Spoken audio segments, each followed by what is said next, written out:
So I want to expand a little more on my views on Tim Pool and why, in general, I don't really trust his anecdotes. So much of what his, I'm going to call it narrative, encompasses are just his anecdotes about why someone got kicked off YouTube, why so and so was demonetized, or why their channel was deleted.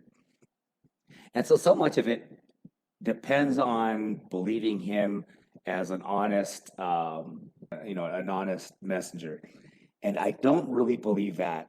And I'm going to get into why that is. It really does seem that he's selling a sort of preconceived narrative instead of just summarizing what's going on and then even objectively just giving you his view, which is fine. Let's start with his interview with CEO Jack Dorsey. And I'm going to butcher her name here, but I think Gotti. But I think after this video, I'm gonna figure out how to say that because I should know how to say that. So these are the Twitter CEO, and I think Vijaya she's like the she does something with the with their policy team or something. So they went on, and the whole idea here was to have they went into the Joe Rogan show. And the idea here was to get clarity, but I don't believe Tim Pool came in as an honest actor. And I'm going to give you an example here. So Tim Pool keeps saying, hey, so and so got kicked off of Twitter because of X. And what he's doing is he's saying, hey, this is happening to conservatives, this is happening to right wingers. So Vijaya explained at least twice, probably more, that it's not about a specific action, that these accounts generally have a history of actions, and that what Tim Pool is referring to is just the latest action. And assuming that's even why they got that was even a variable in the decision. Maybe it wasn't even a variable. Maybe it had nothing to do with the deletion. But so here it is. I think the second or third time that Vijaya explains this. So let's play this clip here. Insinuates that gets a permanent ban. But Tim, you're misinterpreting what I'm saying, and I feel like you're doing it deliberately. It's not about one particular thing. It's about a pattern and practice of violating our rules. And you have a pattern and practice of banning only one faction of people. Okay, so did you see what happened there? Tim Pool gave an example, another anecdote of someone getting kicked off of Twitter for X, or I don't know, being punished. And Vijaya says, and she's obviously explaining it for at least a second time, that it's not about a single action. It's about a history of, she's about to talk about a history of actions, of repeated behavior. Now, Tim Pool does a bait and switch. He doesn't actually address, he doesn't acknowledge what she said. He doesn't go back and say, oh, you're right, I don't actually have the account history. So maybe you're right. Maybe it wasn't because this Twitter person said X or Y. Nor does he say, well, okay, yeah, but I have the full Twitter account history here, and I don't see that they did anything else. No, there's no acknowledgement of what Vijaya said. He does this bait and switch, and then just says, well, you have you've repeatedly targeted conservatives, yada, yada. So that is like a classic, that's called reframing. And that's what you do when you're not really arguing in good faith. You're not interested in objectively discussing something. You're just trying to score rhetorical points. That's classic Ben Shapiro right there. I think Ben Shapiro is the best I've ever seen at this. I mean, you see what Tim Pool did there. This is not an honest discussion. Joe Rogan has given him a platform, and he's just using it to sell a narrative. And I don't want to play too much into that because, Vijaya could have come out and responded with her own, I guess, sophistry, but she didn't. But that's because I think Jack Dorsey and Vijaya, they were there to have an honest discussion. Tim Pool came to sell a narrative. But my point here is this makes it hard to believe that Tim Pool is doing this in good faith. And since that interview, he's gone on and he's done this again. He said that so-and-so got kicked off of Twitter for this. So-and-so got demonetized or removed from YouTube for that.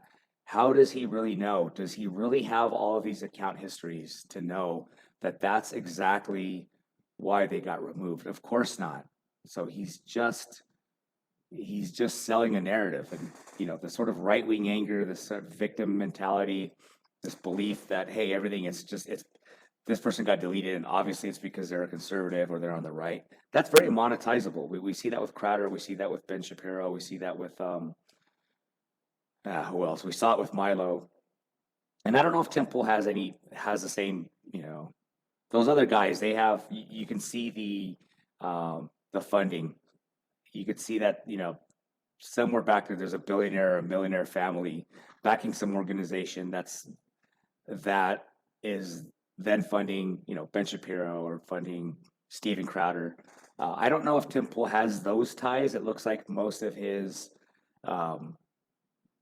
monetization comes through like cryptocurrencies, which I don't even know how trackable those are. I don't think that the average person can say, oh yeah, I can see that the Mercers or whoever are funding X amount. So that's not open to the public. So let's look at some of the other things Tim Pool has done. Just to show that he's not giving you an honest account, he's selling a narrative. Every time that there is, let's say, a right winger got kicked off, he always downplays what they did. So with Milo Yiannopoulos, I believe he said something like Milo said something mean. Like Milo, who was mean to a person, and you banned him permanently. There's a little more to that. He's not being honest about what Milo did. Milo was acting as a ringleader, repeatedly targeting Leslie Jones, called her barely literate. And his followers were going to her Twitter account and they were making racist comments. They compared her to a gorilla. Permanently banned. You get Milo Yiannopoulos. He was mean, permanently banned. But that's your impression. That's not what happened. Okay, and well, I'm here to talk about the details if you want to. Let's do this one at a time. Yeah. Let's start with Milo. So what was the details with Milo? So Milo had a number of tweets that violated our rules going back to 2014. But I'm going to talk about the final three in this three strikes concept. He claimed to be a BuzzFeed reporter in his bio. And he's a verified account, so that is impersonation. I'm not sure why he did that. He did do that. Well, BuzzFeed's a left-wing thing, so he was doing parody. Potentially, but our parody rules are very specific that if you have an account that's is a parody account, you need to say that it is a parody account so you don't confuse people. But everybody who knows Milo would know that he's not a BuzzFeed reporter. But people who don't know Milo will look at that verified account and say, but he wasn't verified after a while. You removed his verification. Because he violated our rules around verification. So the verification was removed because of the BuzzFeed thing? I believe so. Okay. I can confirm that, but I believe so. He also doxed someone. He posted private information about an individual. So that was the second one. Mm-hmm. He tweeted to somebody else, if you were my child, I'd have dashed your head on a rock and tried again, which we viewed as a threat. Really? Mm-hmm. That seems like he's saying, like, your mom should have swallowed you. It's like... You know what I'm saying? He's like, you're a mistake. I don't think that's a threat. I understand why reasonable people would have different impressions of this. I'm just going through and telling you what they are, just so we can have all the facts on the table, and then we can debate them.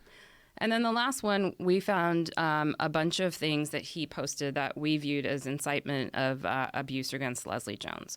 So there's a bunch of them, but the one that I like to look at, which really convinced me, is he posted 2 doctored tweets that were supposedly by Leslie Jones. They were fake tweets. The first one said, white people are getting on my nerves, like, how can you call yourself human?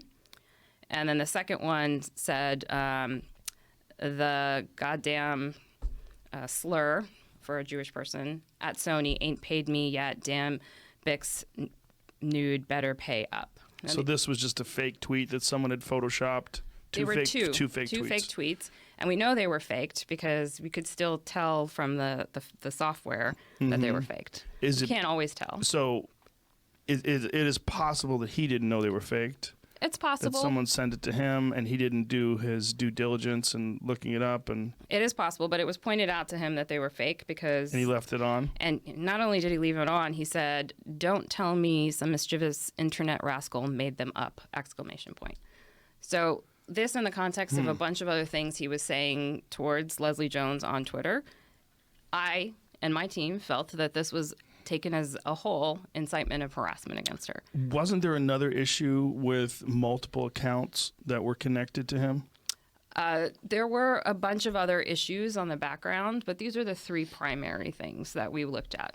in terms of. But the other things that were in the background, weren't they multiple accounts that were connected to him? Like, I think that I'm not sure about that, Joe. I think that it was more that we found him to be engaging in coordinated behavior and inciting people to attack Leslie Jones. Now, with a case like him, no, I'm just going to be honest. When I'm listening to those or listening to you read those tweets, whether or not you personally think that's worthy of getting booted from Twitter, I think it is. But if you disagree, fine. But my point here is, Tim Pool isn't giving you an honest assessment there. He's selling you, he's downplaying what Milo actually did because he's selling a narrative. He did the same thing with the recent Crowder and Mazza debacle. He doesn't really dive into, okay, here are the things Mazza is complaining about. Here are the YouTube community guidelines. And look how well they kind of go, hand in hand. So I think Mazza has, it's fine that he like, how can you blame him for complaining? Now, maybe you don't agree that he should be complaining. Maybe he should just, you feel that he should just have taken that abuse. Maybe you don't see it as abuse. Fine. But my point here is that Tim Pool isn't really giving you an honest assessment there. He's summarizing it as, Crowder said mean things. Meanwhile, he's exaggerating Mazza's response. Mazza just wants YouTube to enforce their anti-harassment policies. Now, again, whether or not you believe that Mazza was legitimately harassed, obviously YouTube decided that Crowder's comments weren't, they didn't quite cross the line on the community guidelines, but they did cross the line on the monetization guidelines. And if you think that that's a conspiracy, just watch something on cable television, any ad-supported television, and ask yourself, would Crowder's shows appear here? No, obviously not, because that's not advertiser friendly. In fact, this applies to any time someone gets demonetized or any video. Would this show up on ad-supported television? Obviously not. So that is the thing a lot of people that are complaining about the demonetization are missing. There are actual standards. Now, YouTube, yeah, I admit they're pretty murky. And I really think what they try and do is they keep it murky because they would rather not demonetize a video if they can get away with it, because every time they demonetize something, they lose that money too. They're not just offering the platform and all of the advertising money goes to the advertisers. They're taking a cut, probably somewhere around 30%. So, yeah, so just be clear, YouTube demonetizing Crowder means a loss of revenue for YouTube itself. It's just not as much of a loss of revenue if advertisers freak out and bail because they don't think YouTube is enforcing their guidelines, because they don't want their videos showing up on videos like this. So that's why YouTube actually did something about that. That's why you might see videos out there that are worse than Crowder's but still have ads. Well, because nobody got up on Twitter, nobody with X, I don't know how many followers Mazza has. That's why YouTube wants to monetize. But at some point, there's too much of a price to pay if advertisers start fleeing. So now back to my point here. Tim Pool he's not accurately addressing this. He's turning this into a conspiracy theory. He's saying Mazza's trying to ruin Crowder's career, and then he's painting this conspiracy theory. Vox and NBC are in on this. He's ignoring the Occam's razor approach, okay?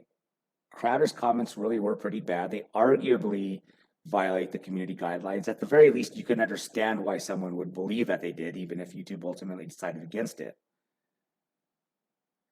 YouTube, as a result, demonetized because they don't want to lose money. They don't want to lose more money than they would lose by demonetizing Crowder.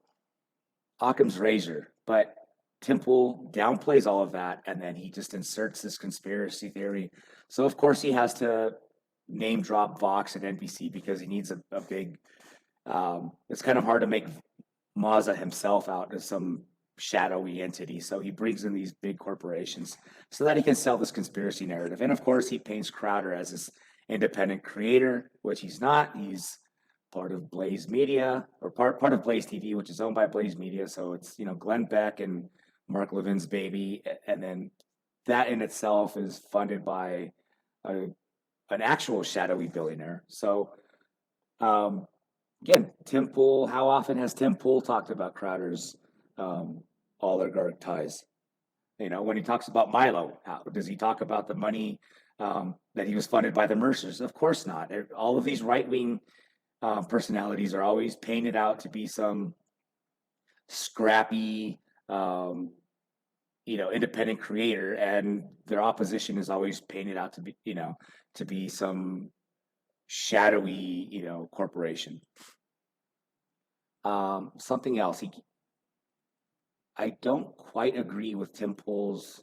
So Tim Pool keeps tying this Twitter's policies to being left wing, and I'm not going to entirely disagree with that, but it's very subjective. So what Tim Pool's talking about here is specifically misgendering, and he's saying, hey, that's something on the left, which technically, yes, it does seem to be people on the left who actually care about the things that trans people go through. I mean, I can only imagine going through that, having this identity crisis. I'm going to call it a crisis because it goes against what mainstream society says you're supposed to do. So I can only imagine how difficult that is. And so I'm not surprised, unfortunately, that we have these high suicide rates associated with that.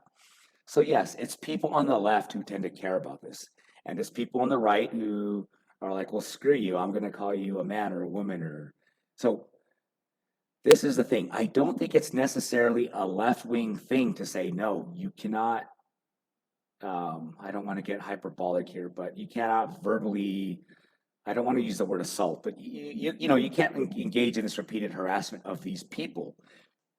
I don't know that that's specifically a left-wing thing. I get that it's left-wing people who care about this. And even then, it might only be a subsection of the left. But look, people aren't getting kicked off of Twitter because they're repeatedly saying that the top marginal tax rates, which are at historic lows for the rich and for corporations, should be even lower, or that unionization rates, which are historically low, should be even lower, or the income inequality here in the U.S., which is at records levels we haven't seen since the even before the Great Depression. It's like the Gilded Age. In fact, I think we've gone past that. And I think should be even higher. Like, people aren't getting kicked off of Twitter for that. It's a very specific thing that that people like Tim Pool are just cherry picking, and they're just they're just highlighting it and saying, hey, this is something on the left. So I just want to draw that distinction. Take that in, absorb it, and make of that what you will. So one more reason why I don't think we can trust Tim Pool is he loves to say, hey, I also call the right out when they do this, before he goes on these long rants against some element of the left or what he claims is the left. I have gone back through his videos, and maybe I've missed them because I obviously haven't gone through every one of his videos. He posts so many videos. I cannot find these instances of him calling out the right. Maybe they're there and I'm just missing them. But what I find is other instances where he claims to have also called out the right, before he lambastes what he calls the left for 20 minutes, or some little minor disclaimer where he says, well, I don't agree with what so-and-so on the right said. However, I'm not going to, and then he engages in this hyperbole of what the quote unquote left is doing. And then he lambastes the left, or what he says is the left, for 20 minutes. Those are the two things that I find in his videos. So I don't believe that he really calls out the right. So yeah, I don't trust Tim Pool, I think. And so much of his narrative depends on his anecdotes. So I'm going to end this video with a snippet from Blair White's video called Why I've Changed the Truth. And I'm going to link to her full video in the description. And in this video, Blair White says, hey, a lot of these right-wing No, actually, she says pretty much all the right-wing YouTubers are just actors. They don't actually believe what they're saying. They engage in this, they engage in these dishonest tactics like putting out, signs. When there's protesters outside their events, they get more people to do like fake protests. They make fake signs that are, even more egregious, to just amplify how, this sort of sentiment on the left. So I really think Tim Pool is part of this. Now, I know he's not technically right wing, or at least he claims he's not right wing, but the point is the same. The sentiment, the right wing sentiment is very monetizable on Twitter. So, and I think it's even more so for people like Tim Pool and Dave Rubin. Although I think people are onto Dave Rubin, but Tim Pool, I probably still has a lot of people fooled into thinking that he's really just an honest centrist. And maybe internally he really is a centrist or a leftist, but he's not being an honest messenger here. He's selling a narrative. So just keep that in mind when anything that he says that depends on you just taking his word for something. Because, honesty has to be trust should be earned, and I don't think Tim Pool has earned it. So anyhow, here is the Blair White video. Almost all of them. People I've either been on their show or on a show with them, or I went to a dinner with them, an event with them, or I became close with some of them. The amount of them that I've met that have told me either directly or in a roundabout way that's very clear that they don't believe everything that they say that they believe when they're on camera. A lot of them just flat out don't believe. They're just actors.